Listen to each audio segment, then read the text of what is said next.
Assalamualaikum warahmatullahi wabarakatuh. Perkenalkan, nama saya Abdi Syukur. Saya akan menjelaskan tentang Fatwa Majelis Ulama Indonesia nomor 51 tahun 2020 tentang penggunaan stem cell atau sel punca untuk tujuan pengobatan.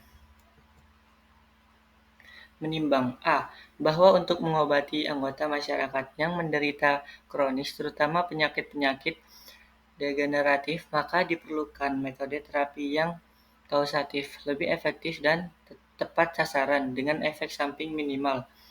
B. Bahwa atas praktek terapi stem cell atau sel punca di masyarakat muncul pertanyaan tentang hukum terapi stem cell atau sel punca. C. Bahwa untuk itu Majelis Ulama Indonesia memandang perlu menetapkan fatwa tentang penggunaan stem cell atau sel punca untuk tujuan pengobatan agar digunakan sebagai pedoman. Mengingat dalam Al-Quran firman Allah Subhanahu wa Ta'ala yang menjelaskan bahwa dalam kondisi kedaruratan dibolehkan mengkonsumsi yang haram, antara lain innama harrama alaikumul maitata waddama walahmal khinziri wa ma uhilla bihi li ghairillahi wa man itturra ghaira baghin wala adin fala isma alaihi innallaha ghafurur rahim. Sesungguhnya Allah hanya mengharamkan bagimu bangkai, darah, daging babi, dan binatang yang ketika disembelih disebut nama selain Allah. Tetapi barang siapa dalam keadaan terpaksa memakannya, sedang dia tidak menginginkannya dan tidak pula melampaui batas, maka tidak ada dosa baginya. Sesungguhnya Allah Maha Pengampun, lagi Maha Penyayang. Quran Surah Al-Baqarah ayat 173. Penjelasan makna ayat di atas, sesungguhnya Allah hanya mengharamkan atas kalian hal-hal yang membahayakan kalian, seperti bangkai binatang yang tidak disembelih dengan cara syar'i, darah yang mengalir daging babi dan hewan-hewan sesembelihan untuk selain Allah. Dan di antara karunia dan kemudahan Allah bagi kalian adalah bahwa Dia menghalalkan semua makanan-makanan yang diharamkan tersebut. Dalam kondisi darurat, maka siapa saja yang terjepit oleh kondisi darurat untuk memakan sesuatu darinya tanpa ingin berbuat zalim dalam mengkonsumsi melebihi kebutuhan dan tidak melampaui batasan-batasan Allah dalam apa yang telah dihalalkan baginya, maka tidak ada dosa atas dirinya dalam tindakan tersebut. Sesungguhnya Allah Maha Pengampun terhadap hamba-hambanya, lagi Maha Penyayang terhadap mereka. Dalam hadis An Usamah bin Sarikin anna Rasulullah sallallahu alaihi wasallam qala tadawu fa innallaha azza wa jalla lam yada' da'an illa wa da'alahu dawa'an ghairu da'in wahidin al-haramu. Artinya, berobatlah karena Allah tidak menjadikan penyakit kecuali menjadikan pula obatnya, kecuali suatu penyakit yaitu tua renta. An Anas bin Malikin qala qadima unasun min ukli au urai nata fajtawau al madinata fa amarahum nabi sallallahu alaihi wasallam bilikohin wa ayyasrabu min abwaliha wa albaniha. Dari sahabat Anas bin Malik radhiyallahu anhu, sekelompok orang UKL atau Ukraina datang ke kota Madinah dan tidak cocok dengan udaranya, sehingga mereka jatuh sakit. Maka Nabi Muhammad SAW memerintahkan mereka mencari unta perah dan agar mereka meminum air kencing dan susu unta tersebut. Hadis riwayat Bukhari. Kaidah Al-amru bisai'i amru biwasailihi. Perintah terhadap sesuatu juga berarti perintah untuk melaksanakan sarannya. Al-aslu fil asya'i an-nafi'ati ibahatu wa fil asya'i ad-darratil hurmat. Pada dasarnya segala sesuatu yang bermanfaat adalah boleh atau mubah dan segala sesuatu yang membahayakan adalah haram. Memperhatikan pendapat ulama. Pendapat Imam Al-Is Ibnu Abdul Al-Salam dalam kitab Qawaid Al-Ahkam yang menjelaskan kebolehan berobat dengan menggunakan barang najis jika tidak ditemukan yang suci.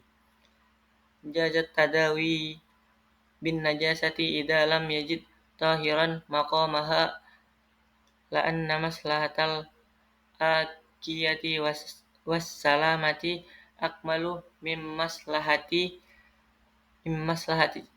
tina bin najasati. Boleh berobat dengan benda-benda najis jika belum menemukan benda suci yang dapat menggantikannya, karena maslahat kesehatan dan keselamatan lebih utama daripada maslahat menjauhi benda najis. Pendapat ulama yang selanjutnya. Pendapat Imam Muhammad Al-Khatib Al-Syarbaini dalam kitab Mughni Al-Muhtaj Juz 1 halaman 79 hal menjelaskan kebolehan menggunakan benda najis atau yang diharamkan untuk obat karena belum ada benda suci yang dapat menggantikannya. Wa tadawi bin najisi jaizun inda fad'it tahiril ladzi yakumu maqamahu.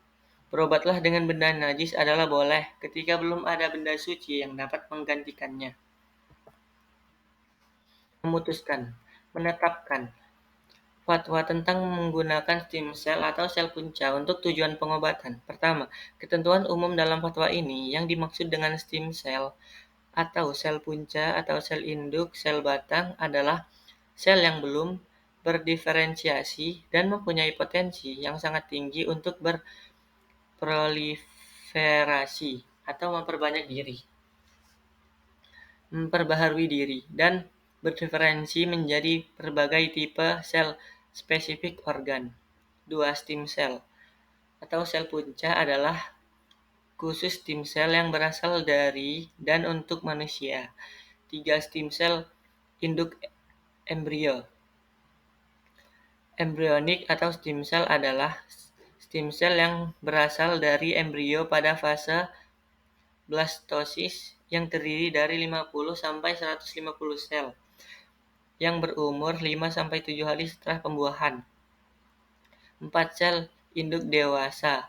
Adult stem cell adalah stem cell yang masuk dalam kategori non-embryonic yang terdiri atas jaringan hematopoietik, biasanya diambil dari darah, tepi, dan sumsum tulang, dan jaringan mesenchymal, biasanya diambil dari tali pusat, plasenta, dan jaringan lemak.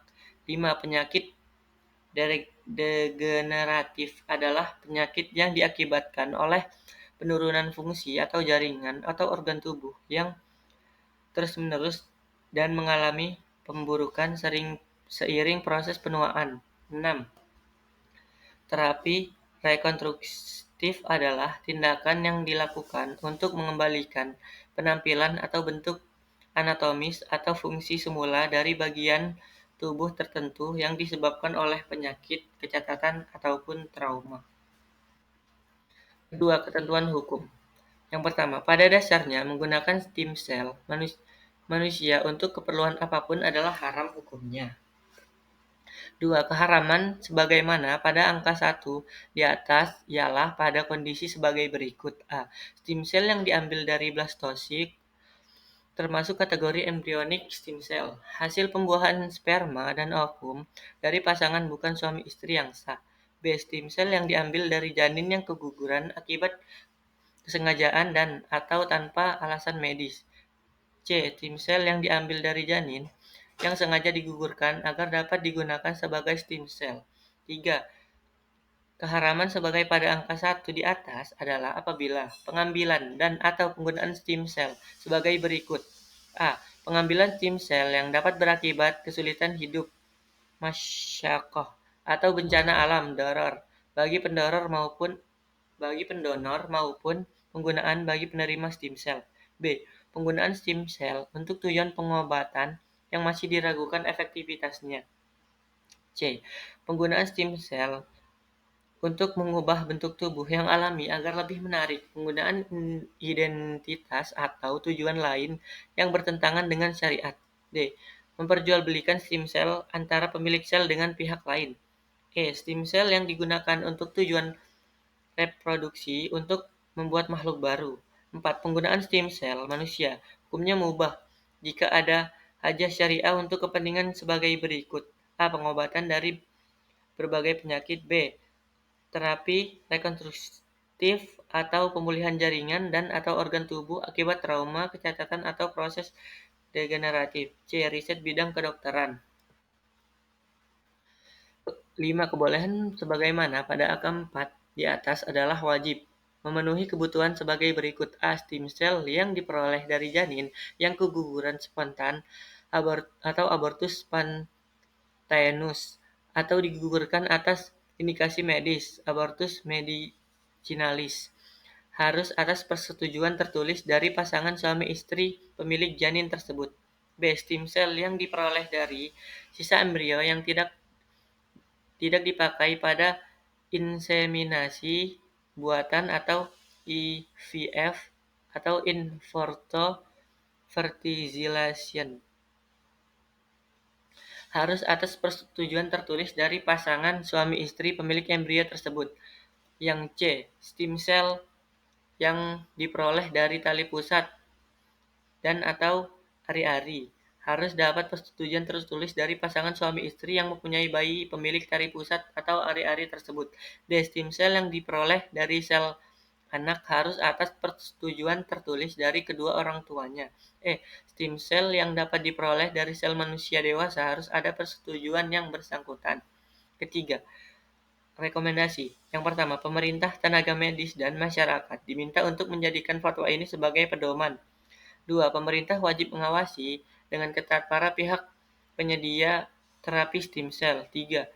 Tenaga medis agar selalu mempertimbangkan aspek syar'i pada setiap tindakan medis. Keempat, ketentuan penutup.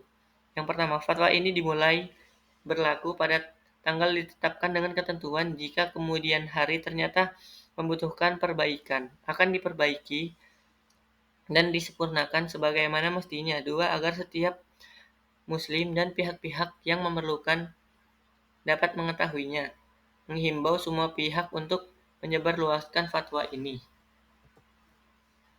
Majelis Ulama Indonesia Komisi Fatwa ditetapkan di Jakarta pada tanggal 21 Muharram 1442 Hijriah atau 9 September 2020 Masehi.